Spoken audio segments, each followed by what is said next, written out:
You cannot coach height. What is it, 6'4", 6'5"? Jameson Williams is just about his health. Because if he's there, I mean, BJ, once again, a guy that transferred, goes to Alabama, and just wreaks havoc in the SEC. So I do think that I never get caught up in where the guy gets drafted all the time, BJ, because if they're a first-round pick, that's one of they won a 32. It shouldn't matter if we got him at 8 instead of 15. You know, if they that good, they're that good. Larry Fitzgerald was the 3rd overall pick in 2004. If he would have went number 1, I mean, I'm just saying, first ballot Hall of Famer, didn't have to win, and I know he didn't win a Super Bowl, but if you go back and check, that 1 year they made the playoffs, I think he put up some numbers that's still out there. We can talk about the record books when Arizona went for that Super Bowl. So I never ever get caught up in where they go in the top 32, BJ, because Lamar Jackson, the Ravens drafted back up into the first round to get him at pick 32. You go back to that draft, outside of Josh Allen, I mean, he's had one of the best careers thus far, already got a regular season MVP. So if he's good enough to go in the first round, BJ, and you want to get him at 8, you better get him at 8. Because if you don't, and you let Randy Moss keep slipping, you can end up killing your teams down the line. The wide receiver thing is interesting because clearly that is a need for the Atlanta Falcons. You bring in Marcus Mariota, you want to give him some help. I know Kyle Pitts is there. Kyle Pitts is going to score more than 1 touchdown this year. He's one of the best tight ends in the league. But you need a wide receiver. But something I've heard Christian say on second down, and I agree, is you build teams from the inside out, yes. Right? When you think about offensive line help, defensive line help. I know we were saying in the show meeting, is there an outside chance, if it gets crazy, that Evan Neal could fall to the Atlanta Falcons at 8? We mentioned Thibodeau, Charles Cross, the offensive tackle, Akeem Ekwonu. I don't think those guys are going to be there, but maybe. I mean, would you consider a Jordan Davis potentially at 8? How do you weigh or compare and contrast the value of a lineman, may be there for 8-10 years, versus kind of the immediate need when you look at your roster of potentially a wide receiver? If Evan Neal drops and he was potentially supposed to be the number 1 overall pick, BJ, you get him because, like you said, out of all the linemen that Atlanta has drafted over the years, who's still there? Matthews. He's still there. Been there a long time, right? Been there well over a decade now. If Evan Neal drops, BJ, I mean, think about it. You make room for those type of people. He is the exception. I mean, go look at this guy working out. Look at him doing his vertical. Look at the kind of stuff he does. If Evan Neal is there, BJ, yes, you get him, and you hope to try to fill out the rest of your roster throughout the draft. I think Evan Neal is that guy this year, though. If Jacksonville didn't do the things they did in the offseason, BJ, I think he would be the clear-cut number 1 overall pick because that's the best help you're going to be able to give a guy like Trevor Lawrence. But if he drops number 8, love Malik Willis, love Kayvon Thibodeau, love Jermaine Johnson and Sauce Gardner, those guys. But if I got my offensive line of the future, and maybe even if I don't get a C.J. Stroud or a Bryce Young in 2023, whatever quarterback I bring in there, I know I'm going to keep him upright. All right, I want to ask you about the quarterback position because everybody's going to talk about that. I also just first and foremost don't believe some of the mocks and say, we're not going to see a quarterback. No, people are going to draft quarterbacks. They're going to be drafted in the first round. They're going to be drafted high in the first round. And when one goes, multiple guys are going to go. I think you and I like Malik Willis over Kenny Pickett as quarterback 1. Now, who knows? Carolina picks in front of you. Could they go quarterback? Could the Giants go quarterback? Could the Lions go quarterback? I mean, there are teams ahead of you that need a quarterback. But if Malik Willis is there at 8, I know you have other needs. I guess to your point, it could, is a Thibodeau there? Who else is there? But how do you evaluate Malik Willis potentially at 8, given that at some point we assume Atlanta's gonna need to get a quarterback of the future long term? You give it a strong, hard look, BJ, but I always ask this. Does Malik Willis make you better in 2022? Or is he just out there? Because you won me over with, if you get a quarterback in the first round, no matter what that guy in front of him does, they're trying to get that young guy in there. I kind of think you have to play. Yeah, top 10 especially, but Marcus Mariota has, he's got a proven track record in this league. He's won in this league. And BJ, one thing we forget, the number 1 and number 2 overall pick in that draft, both him and Jameis Winston, they both fighting for their NFL lives in the same division. I think Marcus Mariota is a guy that want to play with play with a lot of fire, play with a purpose. And if Malik Willis, once again, BJ, if he was a missing piece, you bring him in. But if he's the piece, I just don't see him doing that. I mean, great player, wrong team. I do think he's still going to, like you said, the Lions, I don't think he's going past the Carolina. Carolina can say whatever they want. They don't like nobody. They don't like Cam, PJ Walker, Sam Darnold. I think Carolina gets him. Now, if he's in your division, you can get an up close and personal look at that young man. But I like Kenny Pickett as well. But I don't see them now. Second round, if a Matt Corral is there, that's what I was going to ask. Now, second round, Matt Corral, you have 2 second-round picks. You have 2 third-round picks if you're the Atlanta Falcons. I mean, potentially Sam Howell, Matt Corral. The reason why I say Matt Corral, BJ, because I think Matt Corral and Marcus Mariota are a similar talent. I think both of those guys definitely like mobile quarterbacks with big arms. And if I get first-round talent in the second round, okay, you go ahead and do that because Marcus Mariota needs to know, hey, man, we still got a young guy. You always want a young guy that's of the future, so to speak, BJ, whether that be perception or reality, pushing you. So if you can get a Matt Corral second round, so be it. But I will say, BJ, we've gotten far and far away from a guy like Sam Howell. I mean, Sam Howell put up incredible numbers. As far as like what you want a quarterback to do, and he's learned, Sam Howell got big-time receivers on the outside and a running game. Oh, he could definitely put up some numbers. Interesting kind of test for the Falcons here because we talk about this philosophical debate all the time. Do you draft for need? Do you draft best player available? I think that's something Jacksonville's dealing with, quite frankly, at number 1. But Atlanta's got a very important draft ahead of them. When you think about, Terry Fontenot, Arthur Smith, where do you lean? Draft for need or best player available? They have to draft for need because the thing about this Falcons team is every last draft pick in 2021 gonna have to be a key contributor in 2022. AJ Terrell.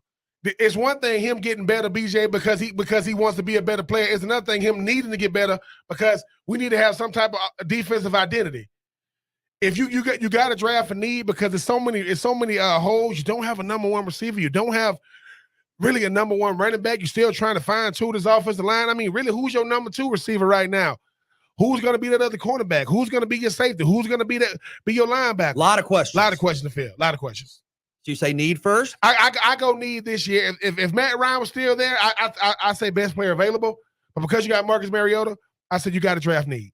We have a lot to get to. BJ Bennett here alongside Ben Troop, 3 and Out on the Southern Pigskin Radio Network. Coming up on the show, Ben Hartsock, former Ohio State NFL tight end with ESPN Radio. He will join us. Bob Rathman, TV voice of the Hawks on Valley Sports. John Nelson, Soccer Day on Here, will join us as the World Cup groupings were announced today. Also coming up in the final hour, Jake Roos, Dogs HQ on the On3 radio on the On3 network. He will join us as Georgia goes through spring practice. We'll come back with more. Again, BJ Bennett alongside Ben Troop. It is 3 and Out on the Southern Pigskin Radio Network, streaming live on the web, ESPNCoastal.com.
Then we mentioned the Atlanta Falcons at 8, last segment with the draft. You have the Jacksonville Jaguars at number 1.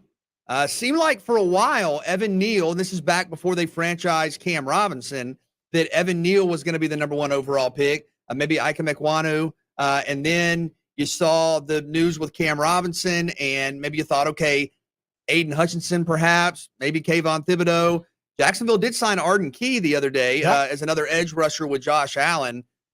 Any thoughts? Some people have said maybe Travon Walker even. I mean, where do you think would be a good decision for Jacksonville here with this number 1 overall pick? I think they still got to go with a guy like Aiden Hutchinson, BJ. I think when you think about where the NFL is going, if you don't got a surefire quarterback, they don't really need Evan Neal. They can get Evan Neal. They don't really need him. Do you like the idea? Because I know some have said, well, look, you have Cam Robinson, you have Walker Little or Jawan Taylor at right tackle. Would you be okay, even if he projects as a left tackle long-term, to come in and say, play guard?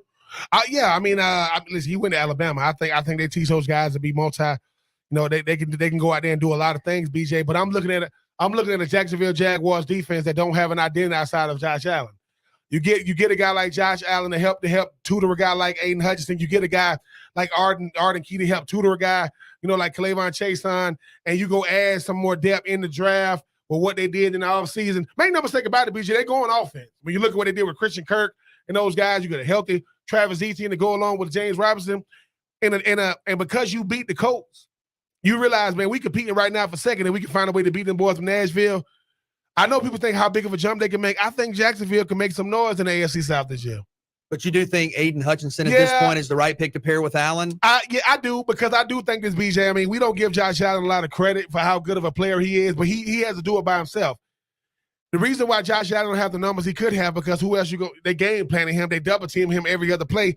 Give him a guy on the other side that can help take some of that pressure off. A guy like Arden Key, who had a good year last year, who get to come in and try to be able to add some depth. I think that, like I said, I'm looking at the division more than the conference as a whole. I think as far as like the AFC South, especially with being able to add 2 more teams in the playoffs. Not saying they're going to make the playoffs, but they definitely can make a lot of noise in the AFC South. And this is an important draft for the Jaguars because they've spent a lot of money. I mean, you've gotten a lot better. You look at this roster compared to where it was a couple of months ago, it's a different roster. Now, you did lose some guys. Of course, Brandon Linder recently retired. You talk about Miles Jack. I mean, he's been one of the faces of the franchise for the last couple of years. But the money you've spent, the players you've brought in, expectations are high for Christian Kirk. You think about Evan Ingram and what the expectations are there. Yeah. I mean, this is a team that has spent a lot of money. This is a team that should get better, but I think you need to couple a very strong free agency with a very strong draft. And I think they're going to do that.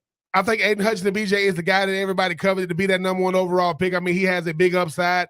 6'5", 6'6", 265, could definitely be in that corner. Gonna get to learn the defensive position from a guy that's real similar build and a guy like Josh Allen. Like I said, you add Arden Key. I mean, I forgot all about Evan Ingram. I mean, so you finally got some quality at the quarterback. At the tight end position. I don't want to butcher his name, but the leading tackle for Atlanta, y'all signed him.